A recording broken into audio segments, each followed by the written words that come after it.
The calls are coming in, but for some reason, they keep disconnecting.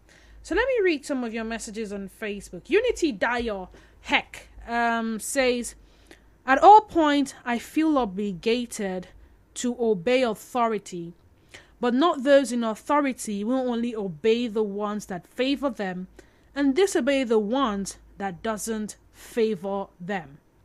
Prosper Tinwa says, when I'm always... Hold on a few seconds, please.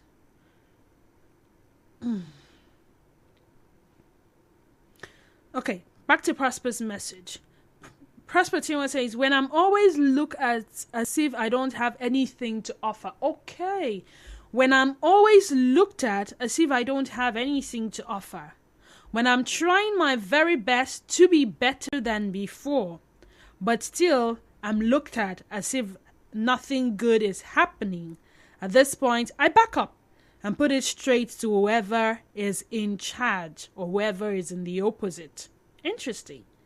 So when you're looked at as someone who has absolutely nothing to offer, then you feel like you're no longer obligated to obey authority. I think I get Prosper's point now.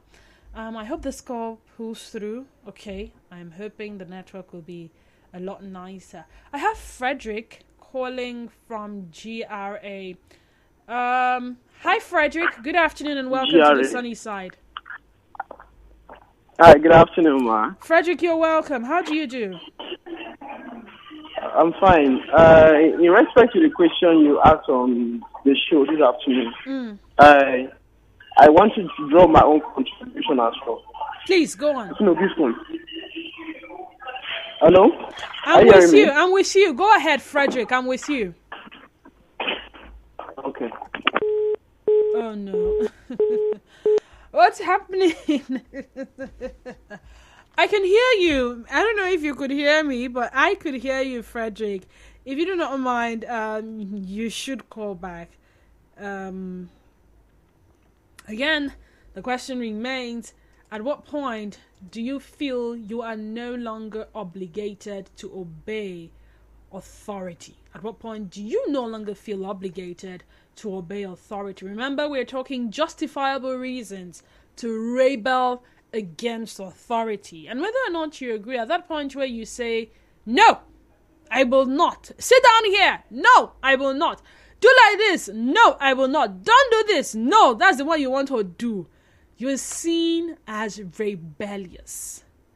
And need I remind you that through history, we have had a lot of instances of famous rebellious movements, I must add. Jacob from Noah, welcome.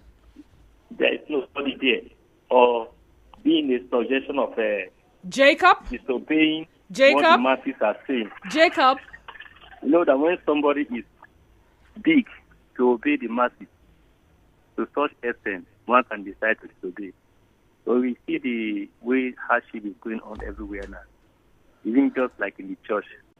Even in case the pastor sometimes refuse to come low to the member, or maybe sometimes disobey the authority by doing some things that are not supposed to be done, the member can react, even right in the church. So now in this case, the masses have come down most cases on a round table, discuss the issue of the country, and yet the government refused. So in such extent, they can decide to go on strike based on their decision. So I see that with what the authority is, the masses can decide to disobey the authority because the authorities don't behave like authority any longer. They behave like... Jacob, I wasn't asking about the masses. I was asking the masses can decide. I don't think Jacob is hearing me. Jacob, can you hear me? So that is my own viewpoint of it. So I think I'm making a contribution. I want to be sure people can actually hear me. Somebody help me. If you're listening to this conversation and you could hear me trying to back on Jacob, drop a message for me or something, because I was trying to get his attention. However, he was just talking. McDonald from Malakaya, good afternoon to you and welcome. Go ahead. Good afternoon, indeed. Can you hear me? Yes, I can hear you. All right, then. Go ahead. Just like you said, the social contract by Thomas Hobbes, and then you talked about the opposing opinions, the criticisms of John Locke as well. Yeah. For me, as a citizen, if I live in a country where I have to provide for myself for everything, literally, I give myself power, I supply myself water, I'm the one that there is nothing like life insurance, there is nothing in this country that protects my interests. The government cannot even secure lives. At that point, when I have to provide for myself everything I need to survive in this country, I don't think that anybody should sit anywhere and say, you're my leader, and give me orders and think I should obey. I don't think it is. That point I can't. At that point, it is right for me to disobey authority for me. Okay. And that is what we see in this country, live every day. There is nothing that anybody would say that this is what the government is doing sufficiently for me that I'm so proud to be a Nigerian at this point in time. Okay. They always, whenever you wake up in the morning, what you're hearing on the news is always negative. So I don't know. All right. Now, McDonald, you have chosen to answer this question looking at the government as authority. What about authority in another context, like in your home, authority like in your place of work, authority like maybe the school you attend? Okay. For me, if it is like my school, I don't think it is necessary for me to disobey authority at any point. Basically, I am there to learn, acquire my degree, and leave. I don't think that my school would do anything so terrible that I would want to disobey constituted authority. And I'm a very peaceful person as well also. So at school, but at home, I think that, take for example a father, even the Bible says that a man that can't take care of his family is worse than an infidel, right? So if my father in the house, let's say, doesn't take care of my basic needs, and by extension the basic needs of everyone in the family, and you expect that you still stand as an authority just because you were the one that produced us, but then financially, emotionally, and otherwise as a father you're not there for us, I don't think your authority stands. Okay. All right. Thank you so much, McDonald. Zion from GRA, welcome to the sunny side. Go ahead.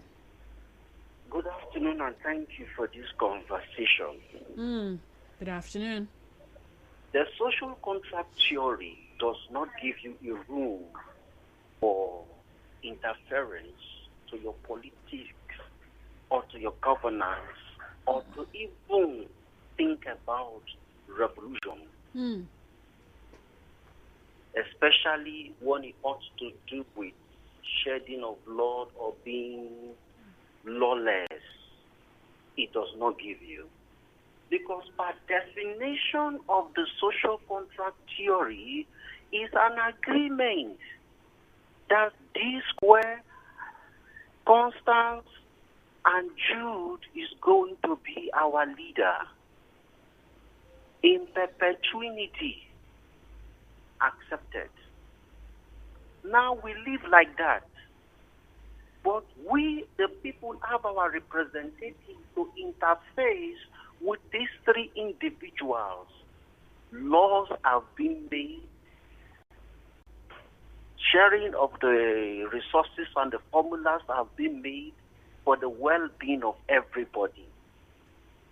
But the question is this, and I stand to challenge anybody. Was there any social contract theory in Nigeria? Oh, God. This way. To what? Let us look at it carefully. Mr. Zion, Yes, ma'am. I would like for you to address this conversation from a personal, like I said, it's personal. At what point? And when I say authority, I'm not just talking about governance as it concerns Nigeria. I'm looking at governance because if you agree with me, at every level, even the area you stay, you will agree with me that there is some level of governance around there. That's why they say once it's 6 o'clock, you better come back home. If not, we don't lock the gates. As long as the Nigerian flag is still flying in that territorial, precise permission, whether police is there or army is not there, the laws of Nigeria stands there.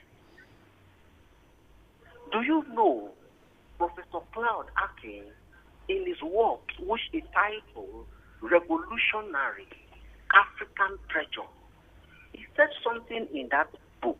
He said when those that come into authority are not in the right frame of mind, then revolutions are inevitable. Professor Cloud Ake.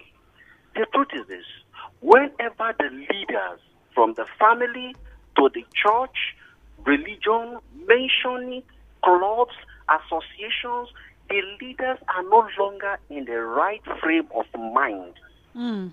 Revolution is inevitable. All right. Thank you, Mrs. Zion. Daniel from Omuma, welcome to the sunny side. Go ahead, please. Thank you. Thank God it's Friday. Happy weekend. Elder Daniel from Omuma. You're welcome, Elder Daniel. Constant. Denise, actually. I am. Okay, Denise.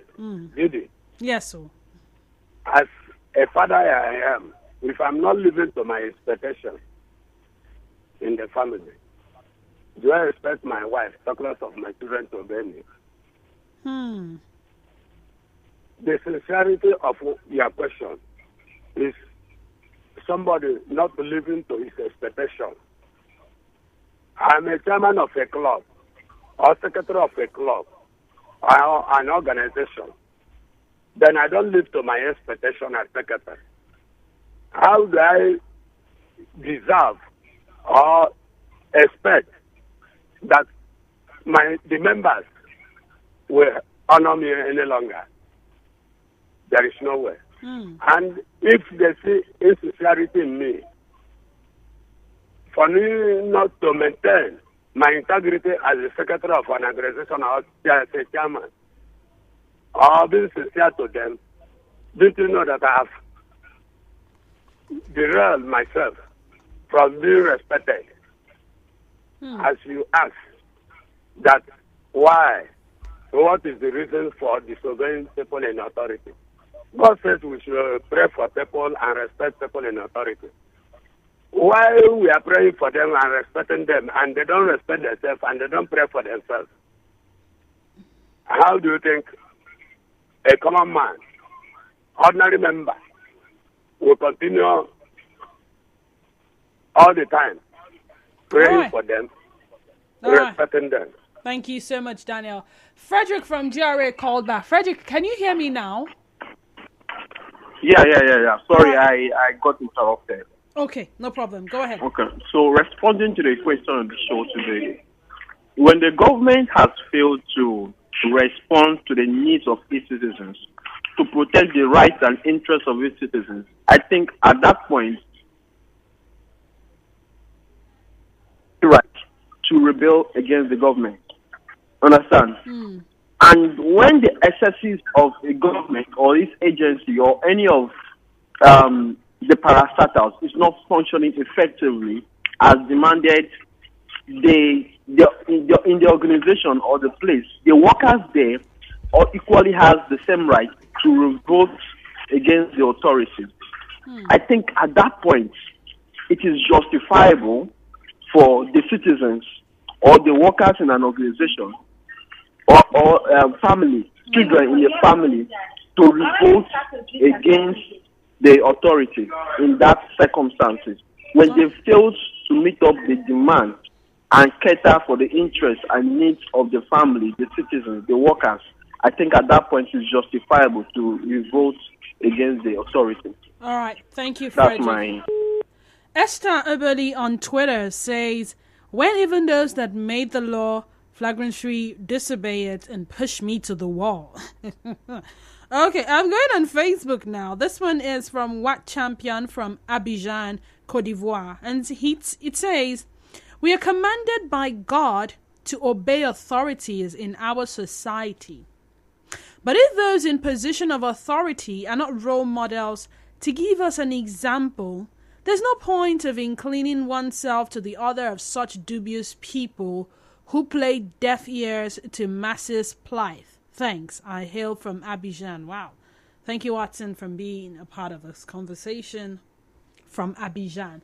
I think I can take one more call before the commercial break, and we'll come back to the conversation somehow. I still have a plethora of your messages here on WhatsApp. Find a way around it somehow.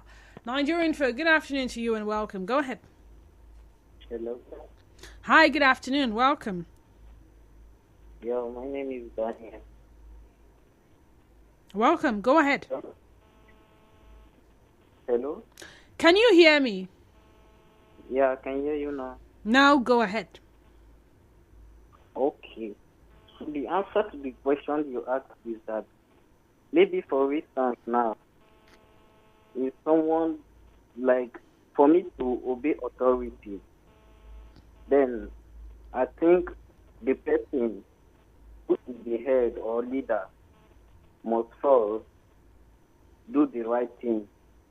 Because if I see you as a man that called yourself a leader, and you want me to obey the authority or whatever you say, and you are not doing the right thing, I won't follow you. I won't listen to you. Instead, I will do what is in my mind. Okay. So that is all I have to say. All right. Thank you. Thank you so much. We're going to commercial break. When we come back, we'll try to make the most of the maybe 4 minutes we have left.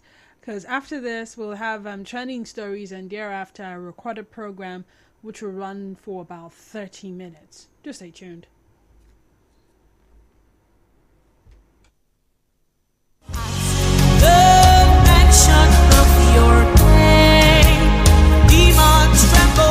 Hello, I'm Carol Weibro, pastor of United Believers.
I've missed a greater part of the conversation, but this is what is going to happen. After the recorded program, I may still come back and take some more of your thoughts via WhatsApp, especially. We're talking justifiable reasons to rebel against authority. What must the government do to deserve to be toppled? I mean, when is it justified for one to rebel against the state? When is one no longer obligated to obey its laws? And these questions and notions philosophers often appeal to explain how the government is justified and why we are morally, take note, morally obligated to obey its laws. However, at what point do you no longer feel obligated to obey authority? If we go by the argument of the English philosopher Thomas Hobbes, it says that the government is justified by the services and protections it provides. That's why you are to obey. As long as it provides them and you are sticking around to enjoy them, you are obligated to obey. We would rather not live in a state of complete liberty, of anarchy, what Hobbes called the state of nature. We implicitly agree to give up a measure of our liberty, that's our ability to govern ourselves, to a governing body as long as everyone else does the same.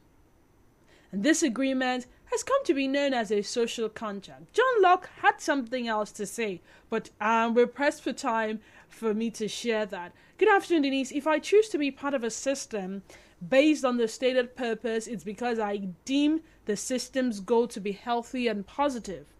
If and when I get to see the major players in that system, especially those responsible for setting, interpreting, and enacting the laws, get to act in a way I believe is adverse to the health of the system, I will no longer be obligated to respect the authority in charge.